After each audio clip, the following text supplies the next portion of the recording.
नमस्कार, स्वागत है आप सभी का। मैं हूं सौरभ शर्मा और आप देख रहे हैं कहानी कुर्सी की। और कहानी कुर्सी की में आज हम बात करेंगे चुनावी राज्य तेलंगाना की। सबसे पहले जहां इस वक्त वोटिंग चल रही है, जबरदस्त वोटिंग हो रही है वहां पर। और इस बार देखना यह है कि सरकार किसकी बनती है, क्योंकि टक्कर केसीआर की सामने, जिनकी बीआरएस पार्टी, और उनके सामने कांग्रेस और भाजपा दोनों मजबूती से चुनाव लड़ रहे हैं। केसीआर दावा कर रहे हैं कि वो तीसरी बार सरकार बनाएंगे, तीसरी बार मुख्यमंत्री बनेंगे। उनकी योजनाओं का प्रभाव इतना है लोगों के बीच में कि जनता उनको एक बार फिर से वोट करके सत्ता में लाएगी। कांग्रेस पार्टी ने बहुत तगड़ा चुनाव लड़ा है। सारे विश्लेषक यही कह रहे हैं कि कांग्रेस पार्टी कोई अपसेट भी कर सकती है। हालांकि आपको बता दें कि कांग्रेस पार्टी की तरफ से जो रेवंत रेड्डी उनके नेता हैं, वो भी 2 सीटों से चुनाव लड़ रहे हैं। केसीआर खुद 2 सीटों से चुनाव लड़ रहे हैं और केसीआर को एक तगड़ी टक्कर भी मिल रही है उन दोनों सीटों पर। एक जगह रेवंत रेड्डी से और एक जगह भारतीय जनता पार्टी के नेता एटलर राजेंद्र, वो उनको वहां से टक्कर दे रहे हैं। आज हम आपको इन तीनों पार्टियों के जो दावे हैं वो हम आपको दिखाएंगे। और वहां पर जो चौथा एंगल बनाती है इस चुनाव में, वो है AIMIM यानी असदुद्दीन ओवैसी की पार्टी, जो लड़ते हैं केवल 9 सीटों पर, लेकिन उनका स्ट्राइक रेट 90% से ज्यादा रहता है हमेशा। 7 सीटें पिछले 2 चुनाव में वो जीत चुके हैं, लेकिन उनका प्रभाव इस चुनाव पर उन 7 सीटों से कहीं ज्यादा माना जाता है। क्योंकि ऐसा समझा जाता है कि ओवैसी तेलंगाना का जो 13-14% मुस्लिम वोट है, उसको बीआरएस के लिए या केसीआर के लिए लामबंद करते हैं।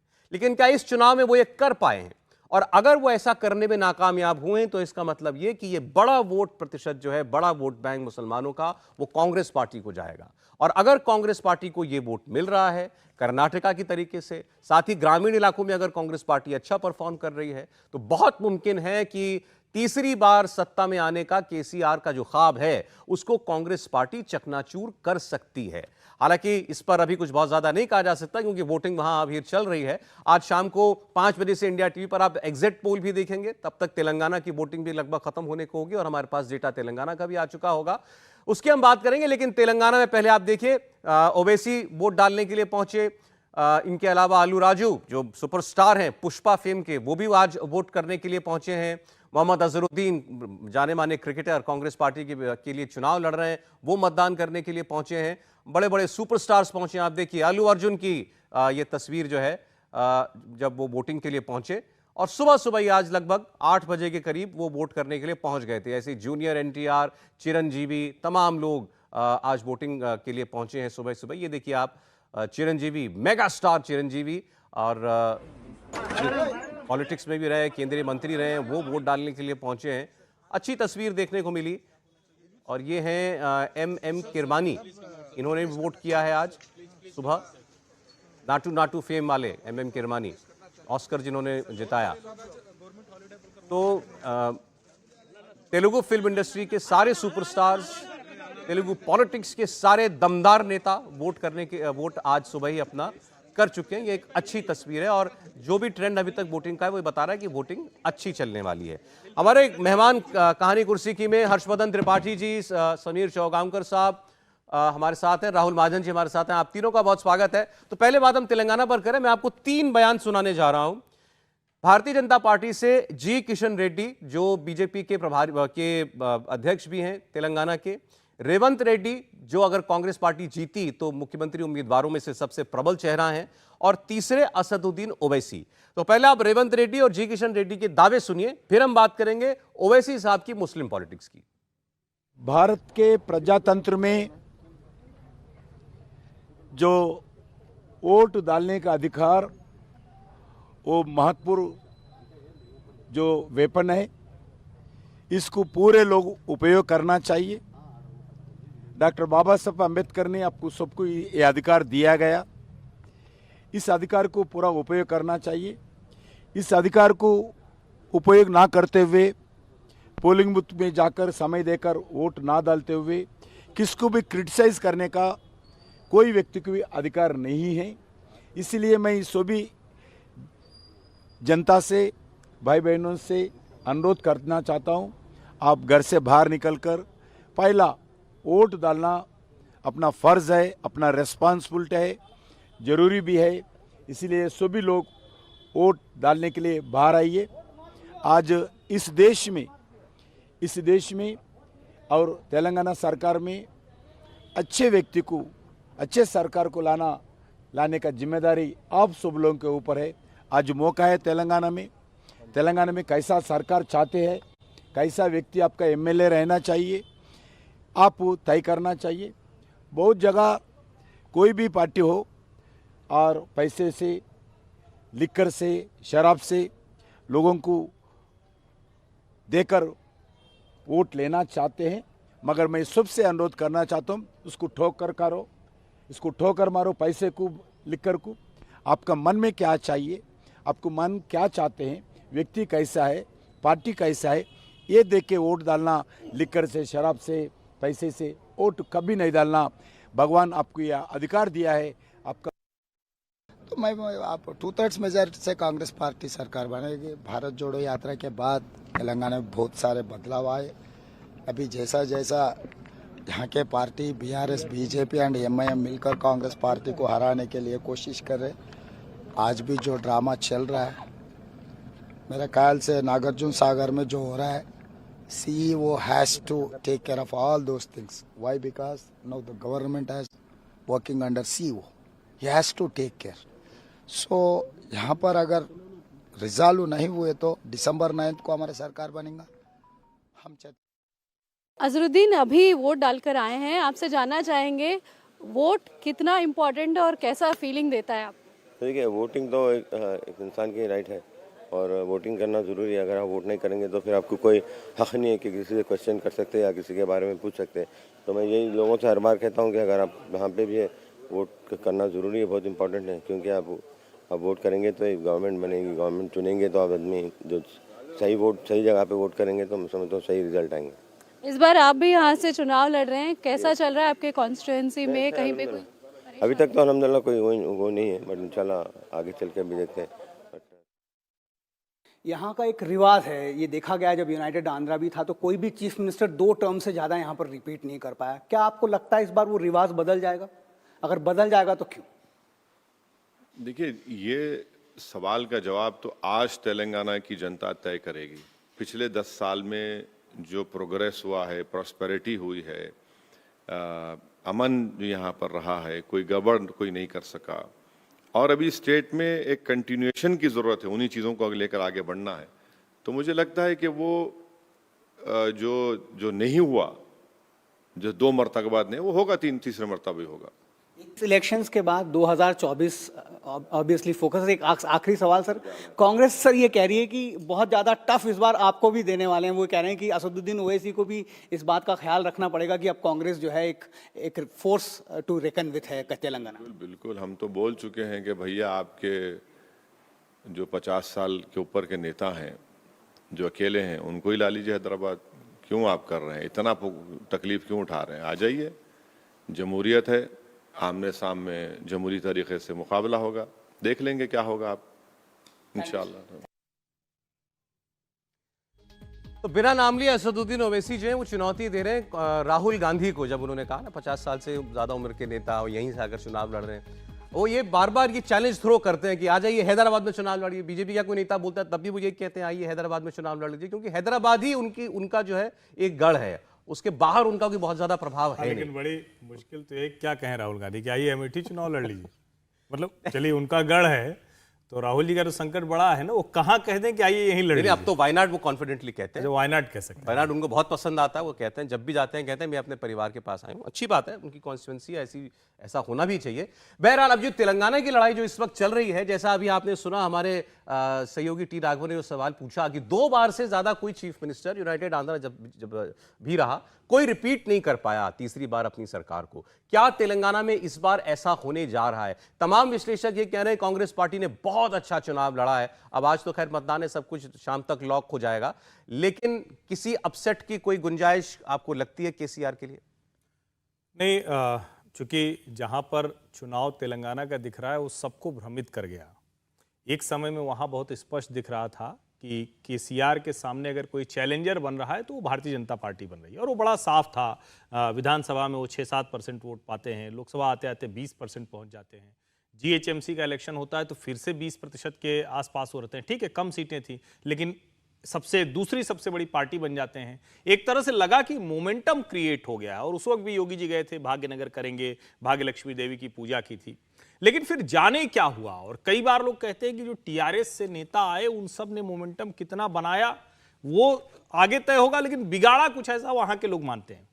अब सवाल ये कि क्या कांग्रेस पार्टी वहां पहुंच गई है? तो कई लोग जो तेलंगाना की राजनीति को देख समझ रहे हैं, वहां के जो एनालिस्ट हैं, वो अब कहने लगे हैं कि कांग्रेस के लिए गोल्डन चांस है।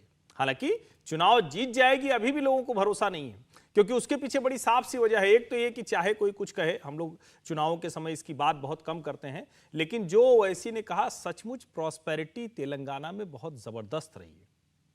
केसीआर के शासन में तेलंगाना में चाहे समृद्धि आप जीडीपी के लिहाज से कहें, जो स्टेट जीडीपी होती है, या लोगों की प्रति व्यक्ति आय, वो देश के सबसे तेजी से बढ़ते राज्यों में। लेकिन अब उसका तुरंत काउंटर आ जाता है। कर्नाटक में भी बीजेपी सरकार के दौरान टॉप 3 जो पर कैपिटा इनकम वाले स्टेट थे वो कर्नाटक था, तो कांग्रेस ने वहां तो खेल कर दिया। तो क्या अब यहां कर पाएगी? लेकिन फिर वहां जवाब आता है कि जो केसीआर हैं, जो मुस्लिम आईटी पार्क तक चले गए, वो मुसलमानों के लिए कोई ऐसी स्कीम नहीं जिसको स्पेसिफिक मुसलमानों के लिए नहीं चला रहे हैं, तो यहां कांग्रेस नहीं लड़ पाती है। फिर तीसरी बात आती है दलितों के लिए और कमजोरों के लिए, साथ में किसानों के लिए सीधे पैसा देने की जितनी योजनाएं मोदी जी चला रहे हो, केजरीवाल जी चला रहे हो, कांग्रेस चला रही हो, उस सब से आगे है केसीआर। ये वो पॉइंट है जिसके आधार पर मुझे लगता है कि कांग्रेस बहुत अच्छा कर रही है, ऐसा करती हुई दिख रही है, लेकिन इसके बावजूद केसीआर का अपर हैंड नजर आता है। बहुत से लोग कह रहे हैं कि इस चुनाव में तेलंगाना में जो एक्स फैक्टर है वो मुस्लिम वोटर बन गया है। मुस्लिम वोट अगर पूरी तरीके से कांग्रेस पार्टी में शिफ्ट हो गया तो शायद कांग्रेस पार्टी अपसेट कर दे और बहुत मुश्किल हो जाएगी केसीआर के लिए। देखिए, इसी कारण से अगर आप इनको देखें, AIAM के जो लीडर हैं ओवैसी साहब, उनको देखें तो उनको चिंता इस बात की ज़्यादा है कि कांग्रेस कहीं ना जीत जाए, क्योंकि उनका जो पूरा मुस्लिम वोट बैंक है वो कांग्रेस की तरफ चले जाएगा। लेकिन देखिए, इस वक्त तेलंगाना में हो क्या रहा है, ये भी देखना पड़ेगा कि तेलंगाना दो तरह से, अगर हम जैसे अभी मेरे सहयोगी बात कर रहे थे तेलंगाना में प्रॉस्पेरिटी की, तो मैं उसको ये भी कहूँगा कि दो तरीके से वहाँ पे दिखाई देती है। एक उत्तर तेलंगाना है, एक दक्षिण तेलंगाना है। उत्तर तेलंगाना जहाँ पे ज़्यादातर BRS के बड़े बड़े नेता जो चुनाव लड़ते हैं, वहाँ से उनकी कॉन्स्टिट्यूंसीज हैं, वहाँ पर आपको जो विकास है काफ़ी ज़्यादा दिखाई देता है। लेकिन दक्षिण तेलंगाना में विकास की जो रफ्तार है वो बहुत धीरे है, और वहाँ पर किसान जो हैं वो पानी को लेकर और बाकी सब समस्याओं को लेकर उसमें BRS के खिलाफ जो है काफ़ी ज़्यादा नाराज़गी है। इसी कारण से BRS को इस वक्त जो मुश्किलें आ रही हैं, देखिए खुद केसीआर को अपनी दो कॉन्स्टिट्यूंसीज में, गजवेल में और जो दूसरी कामारेड्डी है, दोनों में उनको दिक्कतें आ रही हैं। दोनों में घेराबंदी कर दी गई इनकी, दोनों में उनको दिक्कत आ रही है। इनके अलावा उनके बाकी नेताओं को भी इस तरह की दिक्कतें आ रही है। तो मुझे लगता है कि ये चुनाव जो है ये कहीं त्रिशंकु विधानसभा की तरफ ना जाए, क्योंकि दोनों पार्टी, कांग्रेस की तरफ रुझान है लोगों का, लेकिन ऐसा भी नहीं है BRS जो है उसने जिस तरह की स्कीम्स लेके आए हैं, वो जिस तरह से लोगों को उन्होंने स्कीम्स दी हैं, जिस तरह का काम उन्होंने किया है, उसको इग्नोर नहीं किया जा सकता। कोई ऐसी एंटी केसीआर कोई वेव या कोई केसीआर के बहुत खिलाफ कुछ सेंटिमेंट ऐसा नहीं है। विकास को लेकर एक बात है, देखिए विकास को लेकर एक बात जरूर है कि जैसे मैंने आपको बताया कि दो इलाकों में बटा हुआ, दो भागों में बटा हुआ विकास है, उसको लेकर ये बातें जरूर हो रही हैं वहां पर। और ये बात देखिए, उसमें ये बात भी हो रही है कि बीजेपी जी कृष्ण रेड्डी जो हैं वो BRS के करीबी माने जाते हैं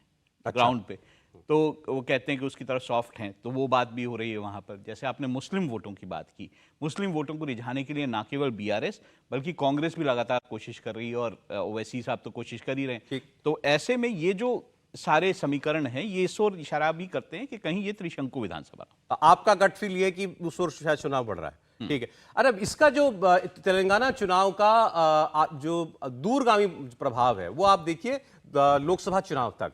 अगर ये चुनाव जो है कांग्रेस पार्टी निकाल ले जाने में कामयाब होती है तो दक्षिण में कर्नाटक और तेलंगाना दो स्टेट होंगे। केरल में कांग्रेस पार्टी पहले से एक मजबूत पार्टी है, वहां वो सरकार में रहती है, तो इस लिहाज से दक्षिण में कांग्रेस पार्टी एक बहुत फॉर्मिडेबल फोर्स बन जाएगी। और 2024 के लिहाज से बीजेपी के लिए अच्छा नहीं होगा, और कर्नाटक अभी हारी है भाजपा। देखिए, दक्षिण की अगर हम बात करें दक्षिण राज्यों की, तो भारतीय जनता पार्टी के लिए वहाँ सिर्फ कर्नाटक के अलावा ऐसा कोई राज्य नहीं है जहाँ से भारतीय जनता पार्टी को बहुत ज़्यादा सीटें मिलती हो। 2014 के बाद से अगर आप ट्रेंड देखोगे तो दक्षिण के अंदर भारतीय जनता पार्टी कर्नाटक को छोड़ के कहीं बहुत स्ट्रांग नहीं हो सकी है। हालांकि तेलंगाना में 4 सीटें जरूर जीती थी भारतीय जनता पार्टी ने। कांग्रेस दक्षिण के अंदर मजबूत हमेशा से रही है और यही कारण रहा है कि कांग्रेस मतलब जो सीटें आई है 52, उसमें दक्षिण का बड़ा रोल रहा है। देखिए, मैं आपको आगे बताऊं उसके पहले एक बात का जिक्र करना चाहता हूं कि किशन रेड्डी कह रहे थे कि शराब के चक्कर में नहीं पड़ना चाहिए, पैसे नहीं देना चाहिए। तो आपको कल की खबर बता देता हूं कि तेलंगाना में कल से मुर्गे का शॉर्टेज पड़ गया है और पूरे तेलंगाना में मुर्गे अवेलेबल नहीं है। बांटते गए कर्नाटका से और महाराष्ट्र की बॉर्डर से कल 500 ट्रक मुर्गे मंगवाए गए हैं तेलंगाना के अंदर और ये कहा जा रहा है कि कल रात को दिए गए हैं आज वोटिंग के लिए। आज वोटिंग होने के बाद पार्टी बनेगी और 3 तारीख तक की व्यवस्था की गई है। तो ये कर्नाटक मतलब साउथ की पॉलिटिक्स में आम बात है, मुर्गे बकरा और ये सब बटना, इसमें कोई नया नहीं है, लेकिन बहुत बड़े लेवल चुनाव पे का वक्त अच्छा होता है पोल्ट्री बिजनेस में। हाँ, बहुत अच्छा होता है, मतलब एडवांस बुकिंग के हिसाब से। दूसरा मेरा कहना है कि केसीआर को देखिए, केसीआर की एक बात की तारीफ करना होगा कि 9 साल में सत्ता में रहने के बाद भी उनके खिलाफ कोई बहुत बड़ी एंटी इनकम्बेंसी नहीं है। आप देखिए 2014 का जब राज्य बना था और चुनाव हुए थे तो स्टेट बनाने की जो सिंपैथी थी वो केसीआर के साथ थी, लेकिन उस समय उसकी सिर्फ 63 सीटें आई थी। भारतीय जनता पार्टी की 5 सीटें आई थी, उसके अंदर टीडीपी की 15 सीटें थी, कांग्रेस की 21 सीटें थी। लेकिन आप देखिए 5 साल सत्ता चलाने के बाद उसके बाद केसीआर ने जब चुनाव लड़ा तो वो 88 सीटों पे चले गए, जबकि वोटिंग 69% हुई थी 2014 में और 2019 में आप 2018 में आप देखोगे तो 73 मतलब 4%। असेंबली में 119 की असेंबली में 100 से ज्यादा विधायक हैं केसीआर के पास, क्योंकि 11 विधायक तो बीजेपी कांग्रेस से चले गए उसके अंदर। तो जो 5 साल सत्ता में रहने के बाद जो 22 से ज्यादा अपने विधायक लेके आता है, मुझे लग रहा है उसने बहुत अच्छा काम करा। और एक और इंटरेस्टिंग चीज सर कि केसीआर ने अपने 90% से ज्यादा विधायकों को दोबारा टिकट दिया है। बिल्कुल, और उसका एक कारण है कि अगस्त में ही टिकट डिक्लेयर कर दिए थे। 119 में से 114 जो विधायक है उनके टिकट उसने अगस्त में ही डिक्लेयर कर दिए थे। सिर्फ 5 विधायकों को उन्होंने टिकट काटे। इसके अलावा अगस्त में ही केसीआर ने प्रजा आशीर्वाद यात्रा निकाली थी और 50 विधानसभा कवर कर ली थी।